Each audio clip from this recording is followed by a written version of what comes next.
A gente tem uma leitura tradicional desse passado do encontro das águas por caçadores. Homens que viviam nessa região de campanha, né? A gente pertencia à campanha da Princesa, a vila, atrás da serra. E a primeira notícia que a gente tem documentado em livro de memorialista é essa. Caçadores vieram até essa região, era uma grande várzea, um grande alagado. E aí essa região, os cães dos caçadores teriam encontrado fontes com água borbulhando. Essa é a versão mais tradicional que a gente tem. Alguns pesquisadores têm recuado essa questão do uso das águas para os animais, por exemplo, do período pré-histórico. A pesquisadora Ana Paula de Cambuquira faz questão de salientar isso, de rotas migratórias de animais, ainda no período da pré-história, que vinham em determinadas épocas do ano para fazer o uso dessas águas gasosas borbulhantes. Então a versão oficial chegava nesses caçadores no século XVIII, então a gente remonta ao período colonial, a notícia é dada dessas terras e aí depois ela aparece como propriedade de um Antônio Araújo Dantas, que é um homem afro-brasileiro que teria adquirido essa porção de terra do lado de cá da Serra das Águas, pertencentes à antiga vila da Campanha da Princesa. Diz que quando eles descobriram essa água, diz que tinha um senhor no cavalo andando. E o cavalo, aí ele viu a gente fala aqui, é corguinho de água. E o cavalo abaixou para tomar água. Assim falaram, não sei se é verdade, que isso aí nem nascido eu era. Aí o cavalo agachou para tomar água, o cavalo não gostou. E o cara desceu do cavalo e foi tomar água. Ué, mas essa água aqui, coisa. Diz que assim foi descoberta essa água. Não sei se já passaram essa entrevista para vocês. Que eu fiquei sabendo assim, dessas alturas. Porque até hoje a gente não sabe onde nasceu essa água. Que é um mistério de Deus, que está com chuva, essa água não diminui, com sol não diminui. Essa aqui eu acho que é por causa da nossa mãe, né? Nossa Senhora, desculpa, o chapéu. A nossa mãe, Nossa Senhora da Saúde, que ajuda, porque é uma benção, viu, cara? É uma água, você vê, não tem química, não tem nada, é uma natureza. Então eu acho que isso aqui é um paraíso. A cidade não é que eu moro aqui, mas para mim é um paraíso. Ela segue mais ou menos o modelo das outras estâncias aqui do sul de Minas, né? Então, em meados do século XIX, 1850, é a data que você já tem povoados formados em volta do Largo das Fontes, né? Então você ainda tem um modelo um pouco rústico para a coleta das águas. Normalmente era um poço, uma tábua, e aí você tinha um funcionário que mergulhava lá numa caneca presa na corda e ia tirando a água para as pessoas que bebiam fazendo tratamento. A gente tem notícia de 1800 para trás, né? As fontes elas são encontradas ali, datadas do final do século XVIII, né, nos anos de 1770, em volta ali. Então, nesse período, você tem as pessoas acampando junto do Lago das Fontes. A gente sabe, por exemplo, de notícias de algumas famílias mais abastadas que vinham de outras regiões para poder acampar. Isso aconteceu em Lambari, aconteceu em Caxambu. A gente tem algumas notícias em diário, em cartas. Esses documentos são muito importantes para a gente entender como que essas famílias mais com a condição financeira melhor, né, mais ricas de São Paulo, do Rio de Janeiro, vinham para essa região nossa. Então você tem uma estruturação do povoado por volta de 1830, 1850. E aí começa de fato a se estruturar uma área delimitada em torno das fontes, o chamado Largo das Fontes. E da década de 1880 em diante é que de fato vão se estruturar os parques, como a gente conhece hoje. Normalmente eles eram protegidos por muro, grades, e aí começa a se cobrar um valor para as pessoas que vinham, os veranistas e as veranistas que vinham, para fazer o uso dessas águas como tratamento terapêutico, né? A chamada crenologia, que prescrevia, conforme a indicação do médico especializado nessa área, quantos dias a pessoa deveria ficar ali na cidade, na estância, tomando uma quantidade específica de água com a sua caneca. Muitas dessas canecas eram personalizadas, na parte da manhã e na parte da tarde, conforme o receituário médico. Minhas primeiras lembranças são quando a minha mãe trabalhava de doméstica, aqui para a Dona Cecília Baixa, mãe do Nascimento Baixa, que depois que ela fazia o almoço e colocava para o pessoal se alimentar, ela saía para vir buscar água no parque. E nessa época, como eu era muito pequena, minha mãe precisava trabalhar, eu ficava no serviço dela. E aí nesse momento eu vinha com ela buscar água. E eu lembro muito bem antigamente eu usava as garrafas de vidro de vinho. E elas eram verdes e tinha uma redinha de plástico verde também. E a minha mãe carregava aquilo lá, eu tentava ajudar ela, mas era muito pesado. E é sempre destampada, porque se colocasse a rolha com a pressão que a água tinha antigamente, a rolha explodia, a garrafa soltava a rolha. E também na hora que ela deixava dar uma voltinha aqui, brincar no parque, que era muito bonito e era muito arborizado, e era muita mata fechada, porque era muita árvore alta, então era meio escuro, então eu fingia que eu estava num labirinto. E eu corria por esses passeiozinhos que tem aqui. E no final, antes de a gente ir embora, tinha 2 biquinhas de anjinho ali que funcionavam. Hoje a gente ainda tem o monumento, mas não funciona mais. E aí eu sempre fazia questão de passar por ali, pedir para ela me levantar para eu poder beber a água com as mãozinhas da boca do anjinho. E essas são as primeiras lembranças. Eu me lembro disso quando eu era muito pequenininha, eu devia ter uns 3 anos mais ou menos. Que foi mais ou menos também nessa mesma época que o meu pai faleceu. O meu pai, antes de falecer, ele trabalhava aqui no Superágua, na fábrica de engarrafamento de águas que tinha aqui na época. Eu lembro muito do parque porque eu moro na frente dele. Então eu lembro desde que ele tinha ele era fechado com grade, mas não era desse jeito. Tinha um murinho e a grade em cima. Era uma gracinha. E eu sempre frequentei o parque, justamente por eu morar perto. Então a gente passava, eu, meus primos, os pessoal da época, as crianças, a gente ficava muito aqui no parque. Brincava aqui no parque de manhã e de noite. Tinha um campo como é que chama? Tem rink de patinação. Tinha aqui do lado aqui, tinha um quiosque, uma casinha linda, de guardar copos.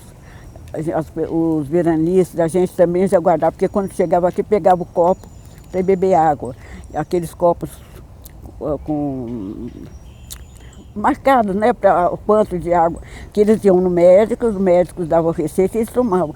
De manhã vinham tomar e quando chegava de tarde, eles vinham novamente, as pessoas vinham para tomar água, 3 águas, conforme o problema que a pessoa tinha, né?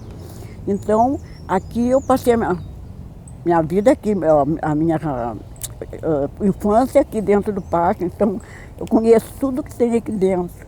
A minha experiência é a memória afetiva de um menino, né? De um menino, um moleque que vinha brincar no parque. Sair de casa para buscar água no parque era um momento de diversão com os meus amigos, os meus colegas, as minhas colegas da minha idade. A gente é daquela época da década de 1990 que a criança brincava na rua. Então uma das brincadeiras era pegar o galão de vidro na época com rolha. E a gente lembra inclusive das histórias dos nossos pais que já contavam que a pressão do gás da água era tão forte que em determinados dias a rolha voava, às vezes o próprio galão de vidro ele estourava. Para nós tomar banho de água mineral era uma delícia, né? Além disso, outras coisas nos divertiam também. Os canteiros do parque sempre foram muito bonitos. Então às vezes a gente vinha na hora do almoço e a gente gostava de esperar a funcionária do parque vir com um sininho avisando que tinha que ir embora, porque ela ficava brava, então ela dava ali uma ranhetada com a gente esperava até passar a hora para alguém encontrar a gente do parque e ter que ir embora, né? Mas é um espaço de circulação, então eu tenho memórias dos meus pais, por exemplo, dos meus familiares dizendo que já gostavam do parque, né?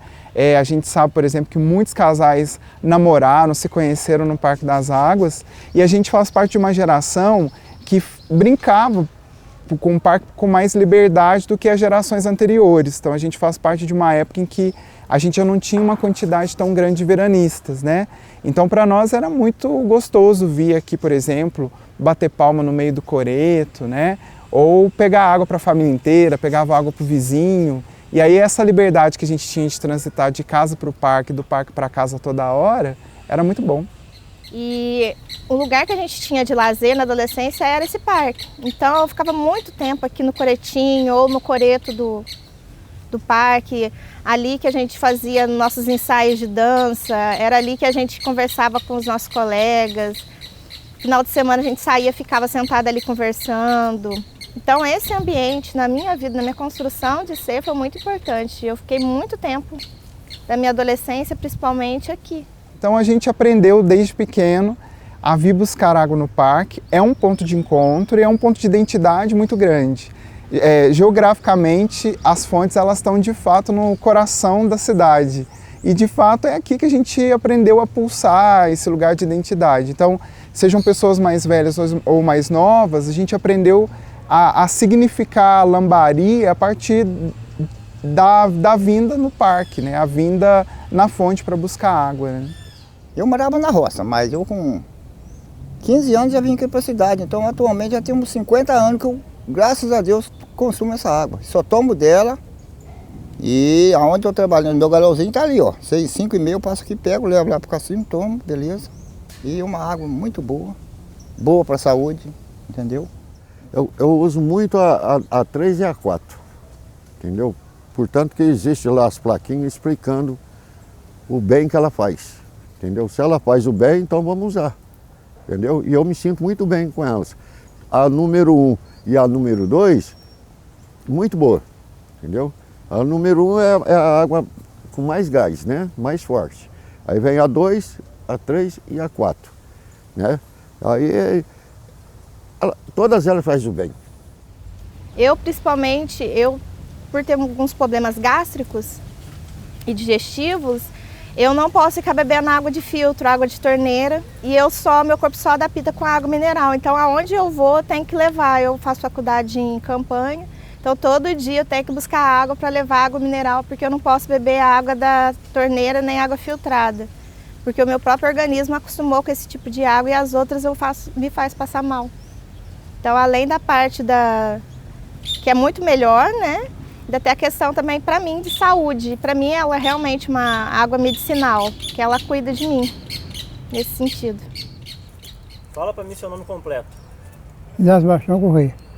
Mais conhecido? Zé da Água. Quantos anos pegando água? Mais de 50 anos. Você pegava água para vender ou você pegava água para você consumir? Não, pegar para as casas. Vendia? Vendia. Quanto que pagava? R$20. Cada casa eu comprava 20. Quantos galões você pegava por dia, mais ou menos? Mais de 50. Mais de 50. O carrinho cheio. A água mineral de Lambari, na minha opinião, eu acredito que ela seja a melhor do Brasil. Não é só de Lambari nem sul de Minas. Vinha muita gente especialmente para tomar água. Não era só para passeio, não. Era muito conhecida, né? Todo mundo, como é que se chama? Fazia a estação certinho, mesmo o pessoal daqui que tinha algum problema. Eu bebi à vontade, né? Desde que eu nasci eu bebo essa água aí e só ela também, graças a Deus. Quando a gente viaja, eu tinha uma prima que viajava, ela tomava sorrisal para beber, para pensar que era água mineral. Essas águas, elas são um elo de identidade muito forte para mim, né? Então, quando eu saio de Lambari ou passo muito tempo sem visitar a minha terra natal, né? A gente sempre fala que saudade de tomar essas águas minerais, né? Que saudade de poder beber a água gostosa da nossa terra, né? Então, é um elemento afetivo, de muita identificação, e que a gente tem orgulho também de levar a água e apresentar ela para outras pessoas de outros lugares, não só de Minas, mas de outros estados também. A gente fala com muito orgulho, olha, essa é a água da minha terra, né? Então a gente pensa muito na questão do uso social da água mineral de Lambari, né? Porque para além de ser uma água, só uma mina de água potável que a gente tem, isso aqui tem uma cultura, uma história, um patrimônio nosso, né? Então a gente tem que pensar de todas as formas de preservar essa água. Com quantos anos o senhor passou a frequentar o parque? Com 12 anos. Eu estou com 65, né? Eu sou meio ruim de matemática, então eu já tenho uns 50 mais ou menos, né? 52 por aí, graças a Deus. E eles, tem uns que falam, não, essa água aí prejudica os ossos, que não sei o quê. Graças a Deus eu estou com 65 anos, subo em altura e graças a Deus não tem problema nenhum. Tem médicos que falam que a água faz mal.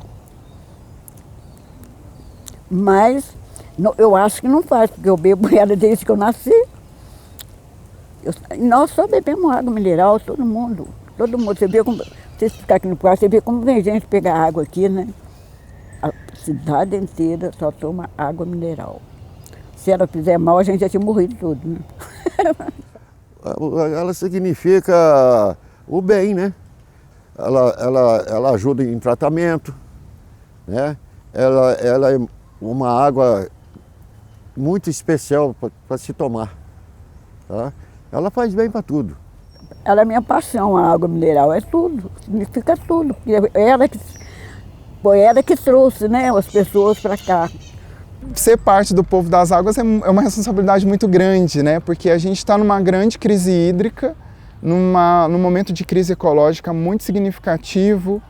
Nós temos aí presenciado as águas minerais com um índice de nitrato cada vez maior na sua composição. E parece que nós estamos assistindo toda essa catástrofe com muita tranquilidade, sem se dar conta de que tem que ser uma luta da comunidade para que essa água ela possa continuar jorrando como fonte de vida, né? Como fonte de saúde. Lambari tem na sua bandeira escrito aqui tem saúde, mas de fato a gente tem que lutar por essa saúde, tomar consciência, né? Eu acho que para ser povo da água, a gente também tem que passar por um processo educativo por meio da água. Eu acho que isso tem nos faltado. A gente tem dado uma resposta muito pequena mediante o que a gente já conquistou, inclusive financeiramente, economicamente, com o uso das águas, como um bem de consumo, né? Vendendo a água mineral para Minas e para o mundo. E eu acho que agora a gente precisa cuidar melhor dessa água para que a gente, de fato, continue tendo ela como fonte de vida para todo mundo, né?